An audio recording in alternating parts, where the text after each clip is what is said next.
They say Africans are always late. They call it African time with a smirk, a scoff, a stereotype. But what if I told you that what the world calls lateness is really a different way of seeing time itself? You see, in traditional African cultures, time wasn't something you measured by the ticking of a clock. It was something you felt observed, aligned with. We didn't live by rigid schedules or hourly deadlines. We lived by rhythm, the rhythm of the sun, the seasons, the land, and the community. In many African societies, time was measured in events, not in hours. You'd hear someone say, "We'll meet when the cows come home," after the sun has passed that tree, when the moon is full, at the third crow of the rooster, when the shadow is shortest. That's not laziness. That's earth-connected intelligence. Time wasn't something to race against. It was something to move with. We understood that a gathering didn't begin when the minute hand struck a number. It began when the people were ready, when the energy was right, when the spirit of the occasion had arrived. To the Western eye, this might look like disorganization, but in truth, it was a completely different relationship with life itself. In African thought, the moment is sacred. If you're having a conversation with an elder, you don't rush it because of another appointment. You don't cut wisdom short to be on time.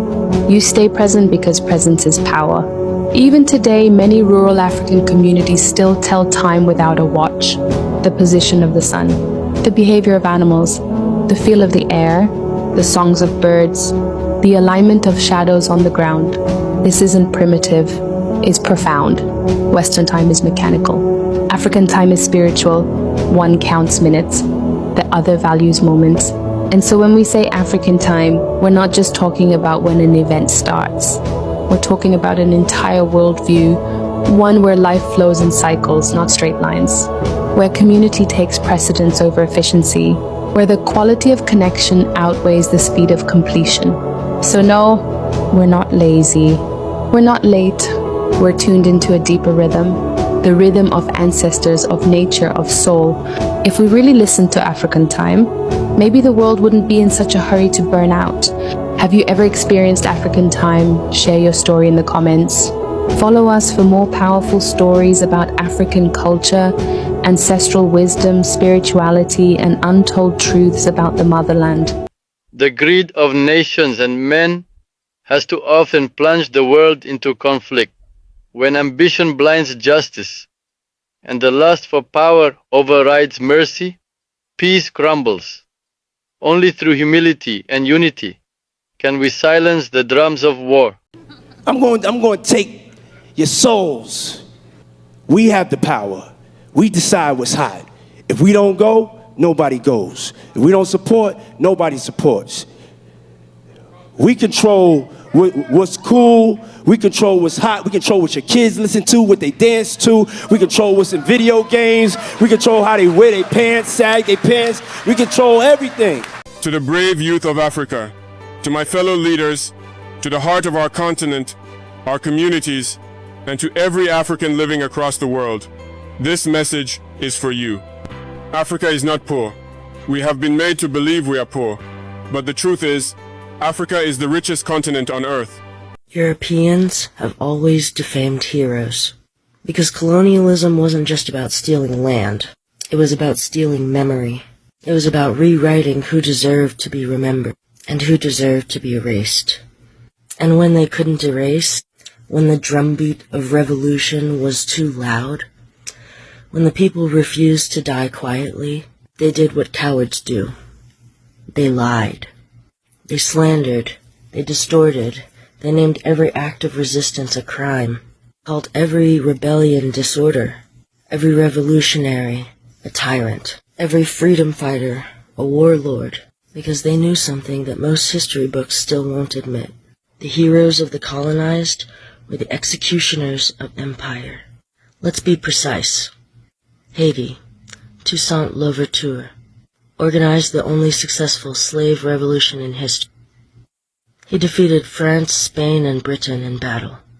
Yet French textbooks called him a loyal servant who turned into a dangerous extremist. American ones barely mention him. And Napoleon? They still teach his military genius. Not the fact that he re-legalized slavery, and starved Haiti for embargoes for daring to be free.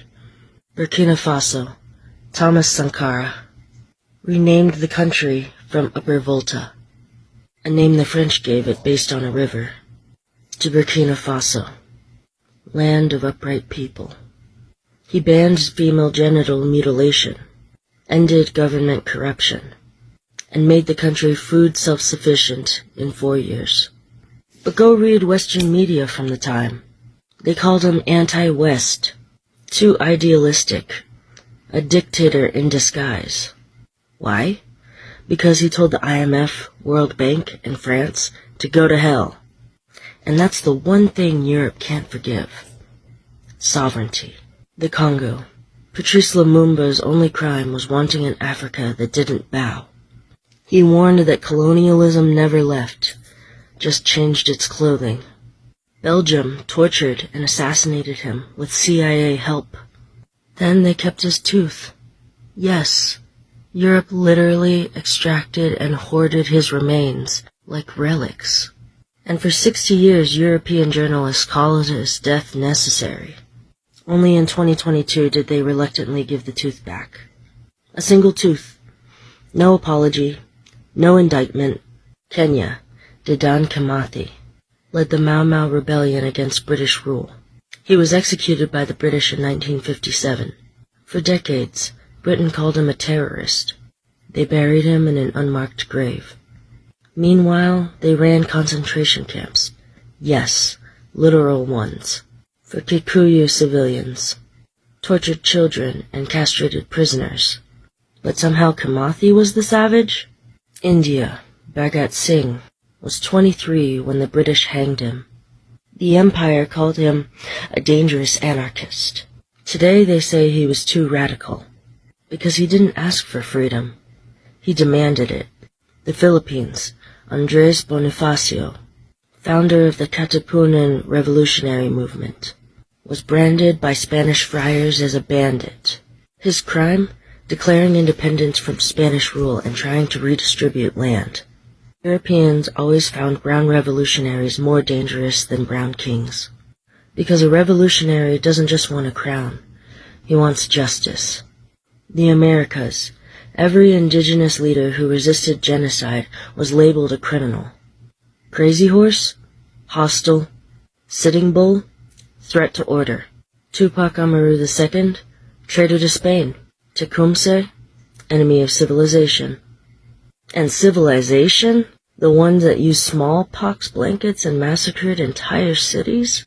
That civilization? Even their own exiles weren't safe from slander. Simón Bolívar, who liberated half of South America from Spanish rule, was called ungrateful by Spanish historians. Che Guevara, who challenged American imperialism in Latin America and Africa, was smeared for decades as a murderer by the same CIA that funded fascist dictatorships across the globe. Nani of the Maroons in Jamaica, leader of guerrilla resistance against the British, was described as a dangerous influence on the slaves. Notice the pattern? If you kill for empire, they call you a hero. If you fight back, they call you a threat. They gave medals to the monsters who ran the Belgian Congo, but jail time to the men who fought to liberate it.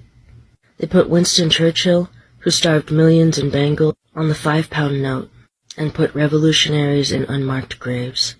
Even their silence is violence. Europe has thousands of statues of mass murderers. Columbus, Leopold, Rhodes. But where are the monuments to Louverture, Sankara, Lumumba, Ya Asantewa, Queen Nzinga, Boudica, Nani, Kimathi, Bhagat Singh, Tupac Katari, Malcolm X? They don't just omit. They erase. They don't just slander. They sanctify their villains and bury our saints. And let's not forget, they even slandered the colonized version of Christ, Jesus, a dark-skinned, anti-empire, anti-moneylender, table-flipping revolutionary, was turned into a blonde-haired, blue-eyed empire mascot. The same Rome that crucified him built cathedrals in his name. The same Europe that enslaved millions spread Christianity, with whips and guns. They turned liberation theology into imperial doctrine, because even their religion is a rebrand. So when they call your heroes violent, when they call your resistance chaos, when they tell you you're rewriting history, remember, Europeans have always defamed heroes. Because if they ever told the truth, their whole house of cards would collapse. I tell you, say betrayal is not a nice thing. You got to be careful of who you walking. When you tell your business, who you confide in. I tell you, say be careful, cause you can't trust none of them. Many frustrated, many broken hearted. None of them lost them way and they don't know where they're going. Let them stop your thing, cause them bring down kings. Envy is the thing, deceit is the thing. Wanna look out for deceit because I'm very deceiving. Lie.